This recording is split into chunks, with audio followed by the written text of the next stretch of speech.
What is good, everyone? This is your host, Deanna Radulescu with Label Free Podcast. To live your best life, you must live label free. As always, bring you incredible guests from all over the world, so sit back, relax, and tune in. My next guest is an entrepreneur.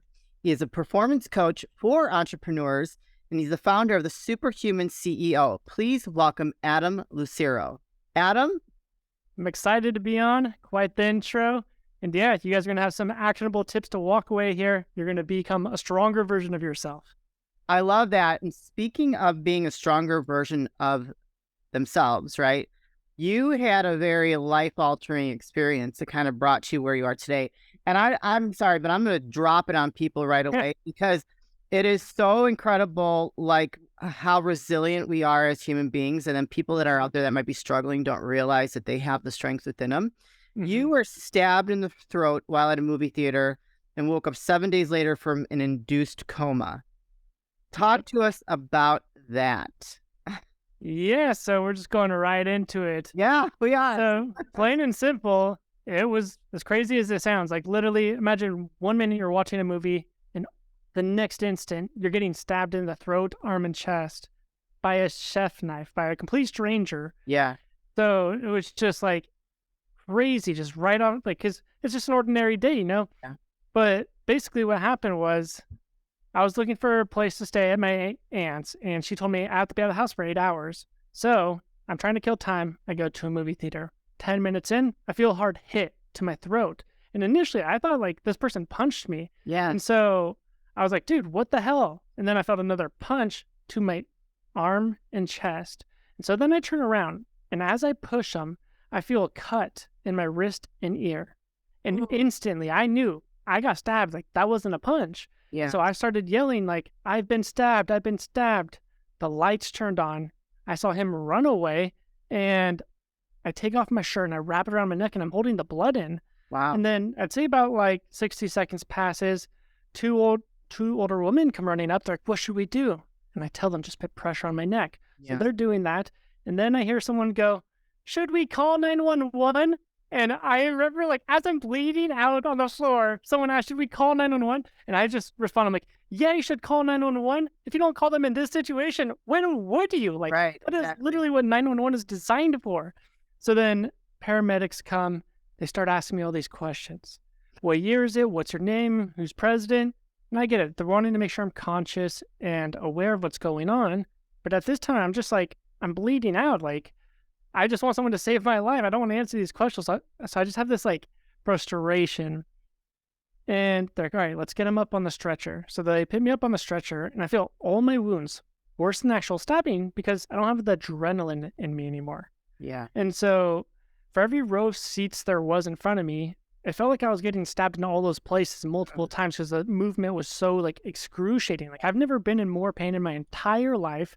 And I hope and I doubt I ever will be in more pain than that. It was just excruciating. I remember staring at the ceiling, trying not to scream my guts out. Yeah. So we finally get down to the ambulance, and I start to relax. I'm like, okay, the paramedics got me. They know what they're doing. And so as soon as I get that thought, I feel a cold rush through my entire body. And I realize it's like, I lost a lot of blood. Like I could definitely die right now.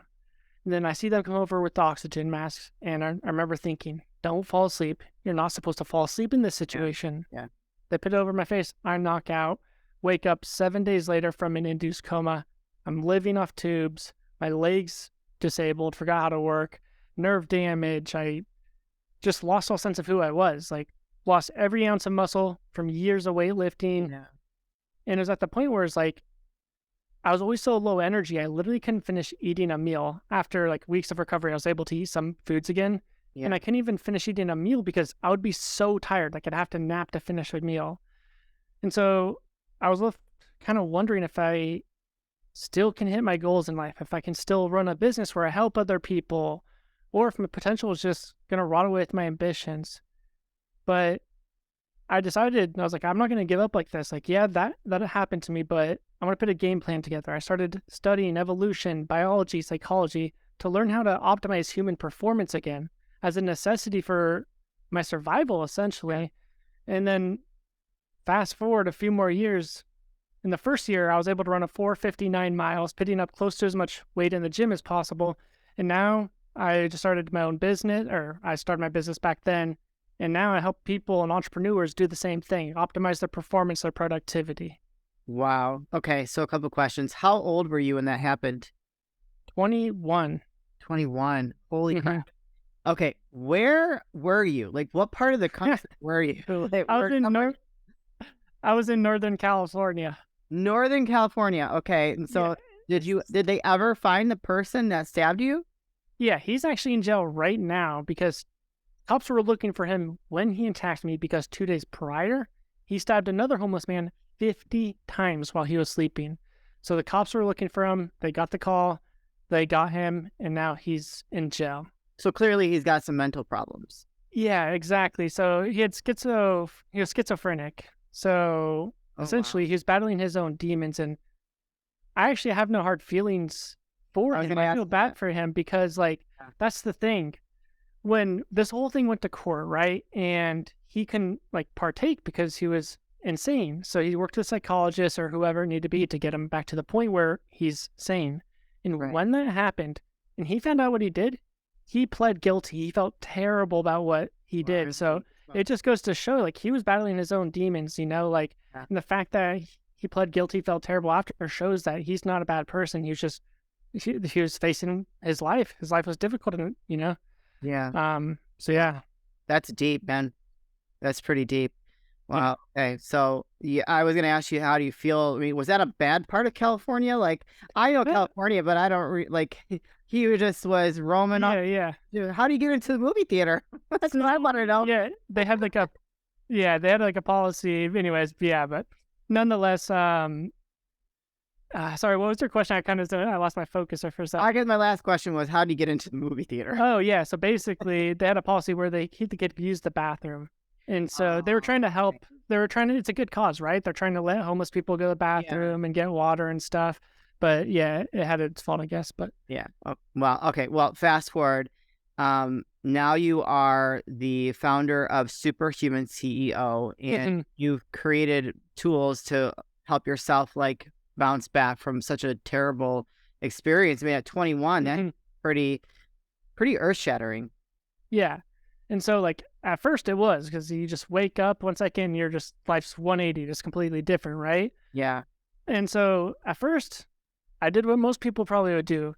Like, of course, this happened to me. Like, this Yeah. sucks. Like, you have Woe is self me. doubt. Yeah, yeah. Like, it's tough. It's a tough hit. It just is, any way you put it. And so, the thing was, that wasn't improving my life. I kept complaining and not being in the right mindset of what do I need to do to get back on track. I was being more of a victim. And Mm, so, it kind of dawned on me. I was like, okay, well, what's going to happen to my life in 2 years or 5 years if I continue down the same path where I play victim, say my life's over? Like, I'm not going to achieve my goals. I'm going to be in the same position where I feel weak, I feel powerless. And I just made that decision. I was like, no, okay, I don't want that anymore. I accept what happened. And when you fully accept what happened, you have less fears, worries, doubts.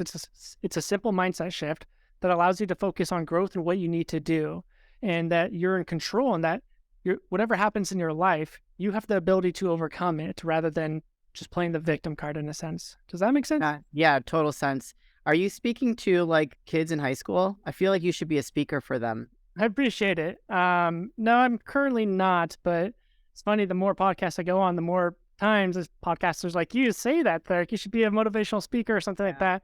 And that's Especially for simply, kids in that impressionable age where they could go left or right. And I think that hearing a story like yours, where you had something so impactful happen at such a young age, could mhm. really empower them and inspire them to do something great with their lives, and not, because if they came across something like that, if they didn't hear your speech or hear your Mhm. story, they could be detrimental to their future. You know what I mean? Yeah, and I appreciate that.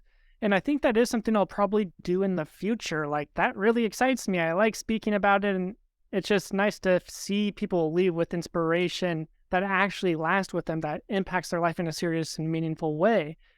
But right now, I just really focused on growing this business because I just love Yeah. helping entrepreneurs become more powerful. Like, seeing the difference in how they operate and their confidence and how their perspective on the world just shifted. It's like, it just brings me so much joy. So I Yeah, always I follow can where my see that passion is for for the you. moment. You're Yeah. smiling so big, I can feel it come through the screen. What Mhm. about a book? I feel like Yeah. you could be writing a Again, book too. 100%. These are all like great ideas, and I probably will do them. But it's like there's always so many different ideas. It's Yeah, like I need to stay focused and grind one thing out and yeah. get that going, then move to the next type of thing. Okay, well, let's move on. Let's talk about Mhm. Superhuman CEO. I love the name. I'm a total superhero fan. I Mhm. always imagine like, oh, if I had like these skills, Yeah. how come? What made you? What was inspired by the name, or how did you get inspired to for that name? Because one, my clients have literally told me it feels like they have a superpower. So that's where it first stemmed from. So like I've had that happen multiple times. So then I'm like, okay, I like that. And then the other aspect of it is like because I used to be at a point where I was so weak. I just like once I got to this point where I was on the extreme opposite, I felt superhuman. Like I literally did. Like my energy levels, my cognitive function, my confidence in myself, everything just totally changed so much. And so I literally felt superhuman. I'm like, wow, when you do everything you're supposed to do and that your body's evolved from and you do X, Y, and Z correctly, it's like you just feel unstoppable. And so I guess that's where the name was inspired. No, I love it, and I think it makes an impact for sure. When you were studying like the psychology and biology and Hmm. all that stuff to help you start your business and to bounce back from what had happened, Hmm. were there things that you learned through that process that you think that people would benefit from? Because Hmm.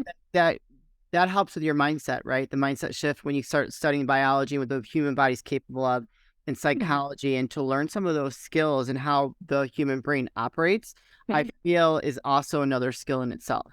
100%. And so that's really what happens when we get all these changes in our clients or whoever we work with. It's them understanding how the brain works, explains why they fall victim to the circumstances and challenges they face, and it gives them this new awareness. And with that awareness, grants them the ability to change their actions. They understand if, oh, this is the same pattern, this is my brain trying to trick me, and then you can start to overcome it because of that awareness, essentially. Yeah, no, I love it. So why entrepreneurs? Just because I find that like so I work with driven people too that aren't entrepreneurs, tend to be like multi six figure entrepreneur or not like non-business owners, but pretty well off salespeople or something. And I just find that they all have a different drive. I love a client who's ready. They just like, I need to know what to do, help me become this, but they're committed. They're just so ready for it. And also because after they get this change in themselves and their performance and every aspect of their health, they become a new person and their business grows so much. And the thing is, they're creating impact. Most of them are coaches that are truly transforming lives, just how I'm transforming their life. Yeah. They're like really ending suffering and pain in someone's lives. And so it's just so crazy because it's so exciting to see someone that's been stuck for 2, 3 years. They know they can do so much better, but they just can't get out of their own way for X, Y, and Z. But then within sometimes days, most of the time weeks, they're a completely new person. They literally say, I feel like a new person. Yeah. And they just have this confidence like if I want to change my business and go start fresh, I could make a 7-figure business in 1 or 2 years, something like that, because they believe in themselves because how they're operating is just a different level. It's like Yeah. when you look at like Elon Musk or Mark Cuban or the most super productive CEOs, they operate in a different way. They don't let their emotions dictate their actions. Do you think Tony Robbins wakes up on the day of a time he's going to speak or something, goes, I'm not feeling good. I'm canceling. We're going to put this on pause. It's like, no, Absolutely their not. mind is ready. Yeah, exactly. So So, I can speak from experience. I went to a Tony Robbins thing here in Chicago, and yeah. he had some issues with his voice, and he was not feeling his stomach. He was not feeling good. He's like, Hmm. I'm gonna show up anyways, and he told the Hmm. story how he was not feeling good, and I totally agree with that. Like, you gotta show feelings are not facts, man. Or you Hmm. gotta like show up, or like that. You just have to do it. Like Hmm. sometimes, like 100%. you can't let that little man talk shit to you in the back. Yeah. It's just your brain trying to trick you. Yeah, we all have it. And so like that's like where mind over matter and having that strength and that discipline of not listening to that voice is very important. Yeah. Another thing is like your emotions are inconsistent. They go up and down like a roller coaster. So if you're relying on how you feel on a day, well then you're going to naturally have inconsistent productivity. It's just Oh going yeah. to be a byproduct. Oh yeah, for sure. Well, I can speak to that as a We're all guilty of doing it at some point, for sure. So talk to us about so I talk to a lot of coaches. I love my coaches. I think that you guys are so incredible and you all are so unique in what you coach on. No, I have never spoke to one coach that's been the same. That you all are so different and your skill set is very unique. So what is can you tell us a little bit about your coaching process, like what it includes? Not all the details, obviously, like an overview. When a client comes to you says, "Hey, Adam, I'm interested in working with you." What does that look like? Yeah, so essentially, it's a one-to-one process for the most part. Like, most of it's going to be like, you have my number, text me, leave me voice memos whenever you need it type of thing. But typically, there's 3 phases to optimization. The first is going to be the mindset or perspective. Again, we're talking about how Tony Robbins operates from a different place, a place of commitment. He doesn't let his emotions dictate his actions. So this is where we do that. And most importantly, we link your 2 minds together so that you have discipline and motivation. You see, most people they know what they need to do. They declare they're going to work out, eat healthier, be more productive in their business, but they fail to do it. And that's because they're using their conscious mind to try and make the changes. But your subconscious mind makes 95% of your decisions you make in all your day. And so they get into the brain battle. They make change for a few days, then they fall back into old patterns, ruts. So we need to link your 2 minds together so that you're filled with motivation and you become disciplined. And then you also have the perspective change you need to operate on a higher level, essentially. Next is like, we want to make sure that when you wake up, you feel good. You're full of energy. You're thinking clearly. You're more motivated, because it's like when you have those days you wake up, you're exhausted. You just aren't more productive that day, whether you lack motivation, you procrastinate a little bit, or if you do start working, you're not thinking clearly. You're not producing quality work. You're kind of just sitting there trying to feel productive, but not actually doing anything that provides growth in revenue or business, And so we want to make sure you have the energy and focus and creativity every single day so that no matter what, you're at a place where you can put in productive work. And then the last step is, look, we have to make sure you're operating like a CEO. We can't have you spending your time doing tedious tasks like posting your social media or writing emails or something like that. You can't be editing your own videos. We need to delegate as many tasks as possible so that we free up a lot of your time and energy. So that way you can focus on more of the big impact actions like building out teams, improving your sales process, or whatever it may be that's going to provide more growth. And so in a nutshell, that's really the 3-step process. So you do coach your clients around like health and wellness then? Oh yeah, totally. That's part of like the superhuman performance. It's really a fancy way of saying we optimize your health to make you feel the best ever, to look the best ever, think the best ever. But we see by history from these Tony Robbins and, like The Rock that, being healthy and living a very disciplined lifestyle is very key to your success. Not 100%. all, but a majority of the successful people out there are following a pretty strict regimen. They're eating healthy and exercising. I personally, I'm big into health and fitness. I'm not sure if you know anything about me, but I'm all about it. Supplementation, diet. I think that is a very key part to living not only a very well-rounded, big life, but also helps catapult you to that success. Everything, 100%. It affects your everyday performance and your ability to just feel good and perform well. It really does. Yeah, I love it. So how can someone get in touch with you, learn more if they're interested in scheduling a call to become a superhuman CEO? Yeah, 2 ways. The first is you can go to superhumanceo.com. And again, you'll have some case studies. You see our client results. And if you like what you see, you can book a call to speak with me or my team. The second way is you could go to Instagram and just message me, follow me or whatever. Adam Lucero, Lucero, then the number 1. So Adam Lucero 1. I love it. I forgot to ask, can you give us maybe a success story from about one of your clients? Yeah, so without naming names, obviously, Okay. Well, I mean, he doesn't mind. He's happy with the results anyways. Okay. So one of my clients, Ben, he would struggle to have consistent motivation. He'd have bursts of productivity, whether it's a few days, few weeks, but then the motivation would fade. He wouldn't uphold his promises, the things he needed to do to grow his business. For example, he's an Amazon business. Oh, okay. And he needs to do product research essentially. And so his business was doing good. It was like a 7-figure business, but he knew he could get to the next level if he could just get out of his own way. So worked with him, and literally within 3 weeks, he started doing all the hard work with ease because he felt more motivated to do it. He became more disciplined as the habit solidified. And so then within 9 months of working with us, his business valuation shot up 500,000 or so. And then not only that, but he added 200K additional profits. So along his normal profits. But the thing is, it's like not just the revenue. So the thing is, you become so much more powerful that every area of your life is just going to naturally progress. And so he became so much more confident. Like he's the one that told me, he's like, I feel like I have a superpower. If I say I'm not going to drink for 2 months, I just do it. And there's no second guessing. There's no internal battles anymore. And so I love seeing how much more confident in themselves they become. Like he literally told me like I changed his life, and like he sends me messages. It's funny, every few months, like he'll just send me a message like, man, like I just really appreciate it. Like you seriously changed my life. You were the missing link to exactly what I needed. And that again, that's why I get so excited about this stuff, because it's like that's the impact. Like I just love it. Love that smile. I get you. If you're just listening to this and not watching the video, his smile is like ear to ear, you guys. So if you were moved and just feel elevated by Adam's story and what he provides, if you're an entrepreneur, which I know a lot of you guys out there are entrepreneurs that listen, do not hesitate to go click the links that I put in the description and go reach out to Adam, follow him on Instagram, and maybe just schedule a call with him to see if it's a good fit. You know, you never know, and become that superhuman CEO that we are all meant to be.